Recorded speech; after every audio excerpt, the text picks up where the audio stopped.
They said two children can grow in the same house and still be complete strangers in spirit, and nothing proved it more than Nana and Eve. They were stepsisters, but you wouldn't even think they shared the same compound.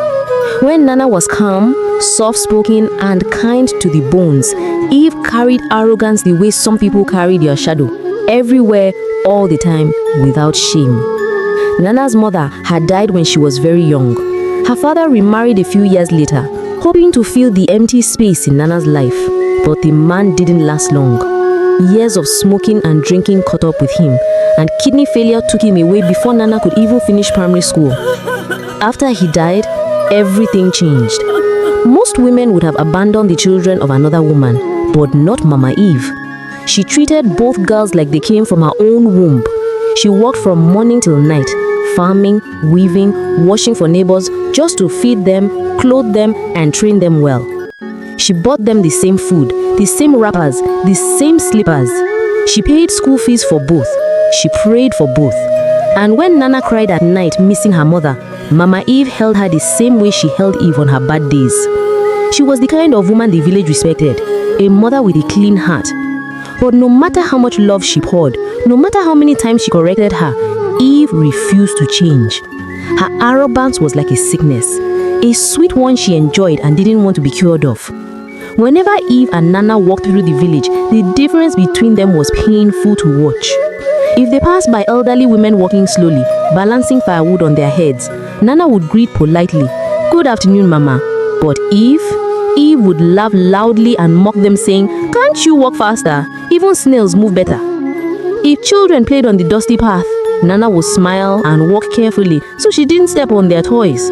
But Eve would kick their tins and stones away, shouting, "Do you want to scratch my leg? Move!"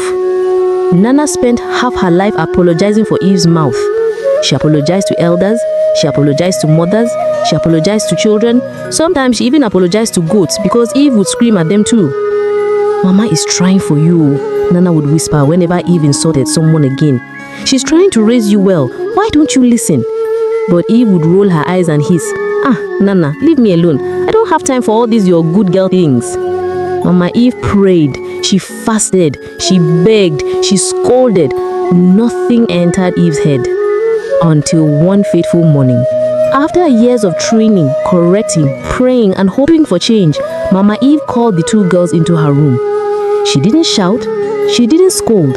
She simply sat on her small wooden stool, wiped her hands on her wrapper, and said calmly, "Children, you are old enough now.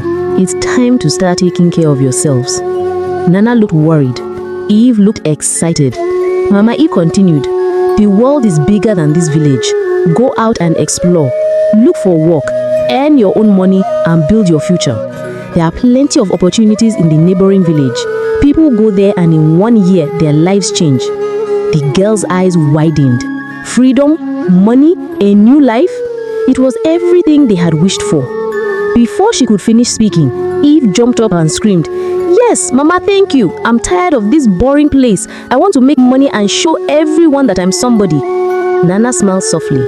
"Mama, are you sure we are ready?" Mama Eve nodded. "Life will teach you what I couldn't. Just remember the values I raised you with."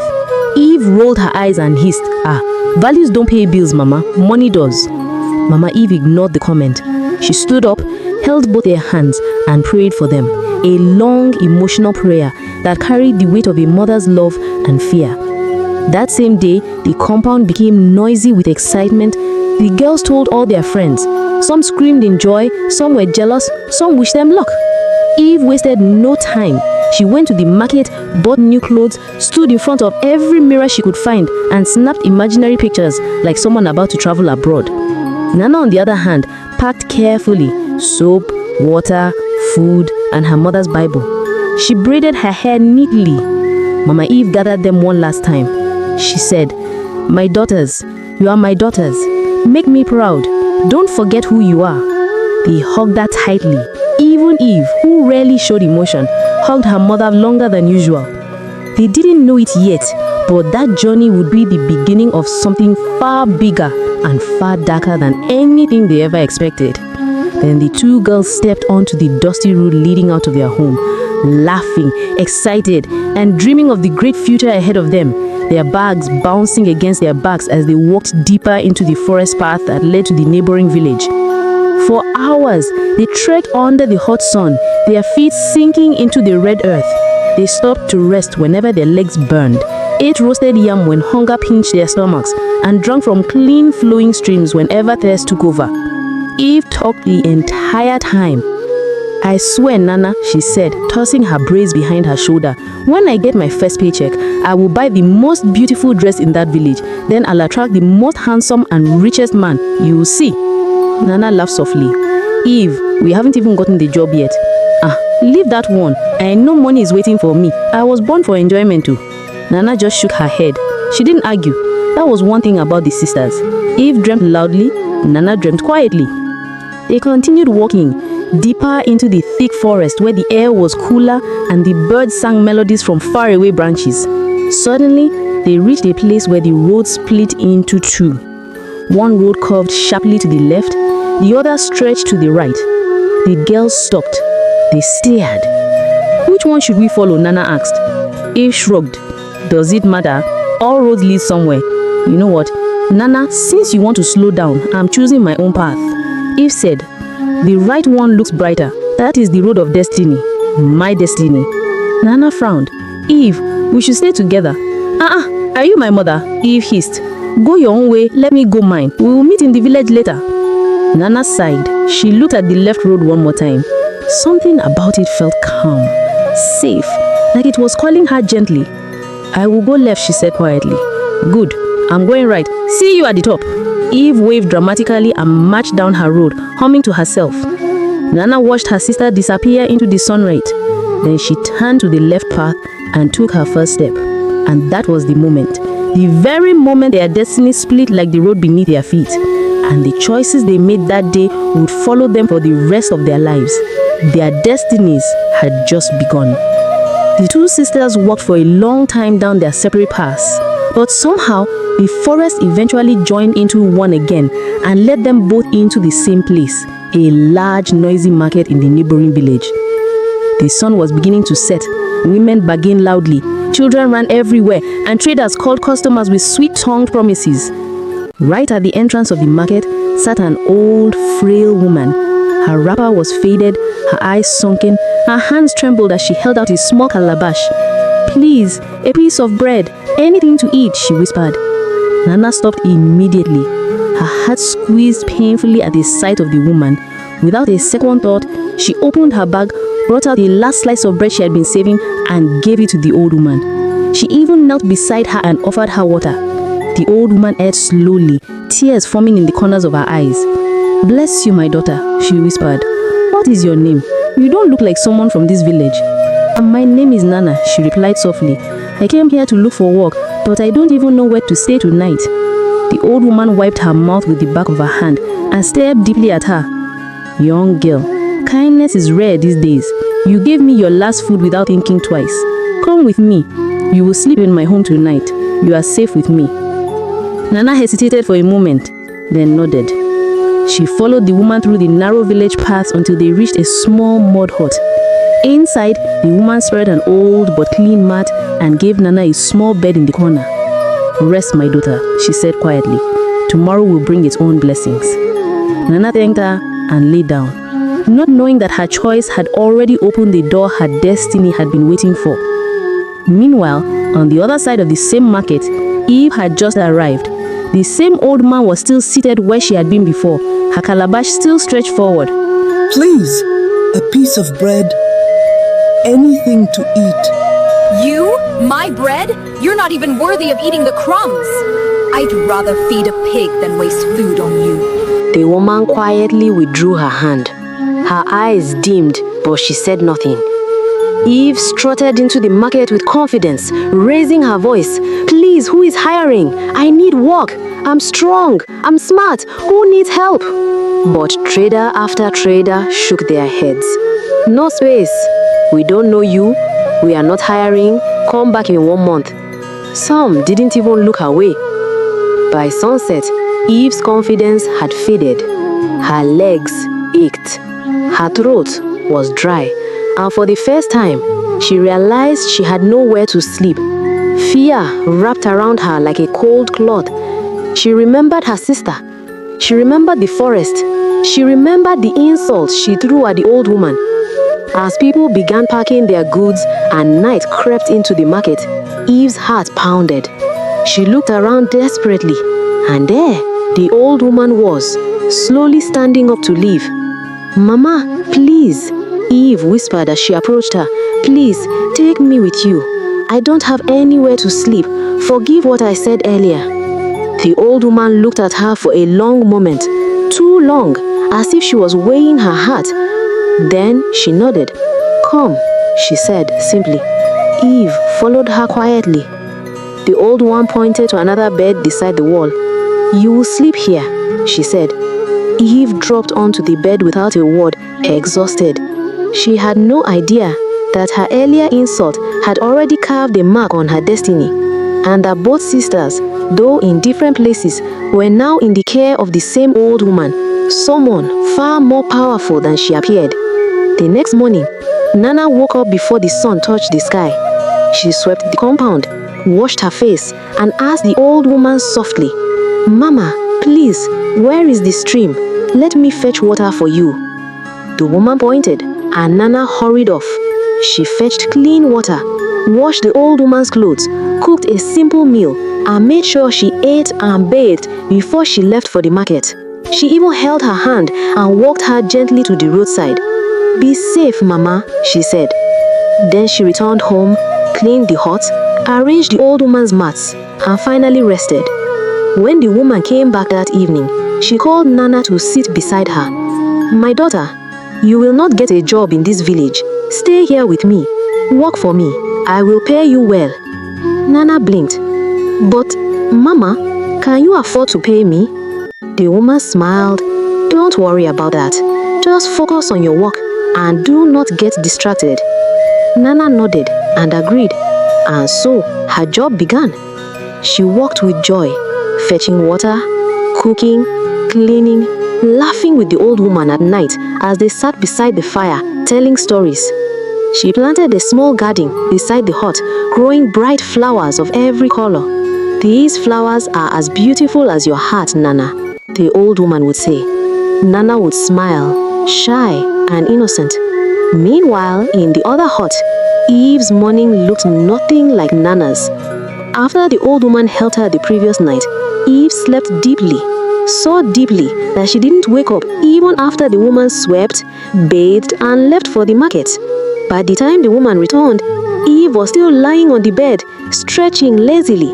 She hadn't swept, she hadn't fetched water, she hadn't cooked, she hadn't done anything. The old woman called her gently. "My daughter, I want to employ you if you are willing." Eve burst out laughing loudly. "You? Employ me? With what money? Mama, please, don't make me laugh too much this early morning." But the woman only smiled patiently. "Do not worry about the money.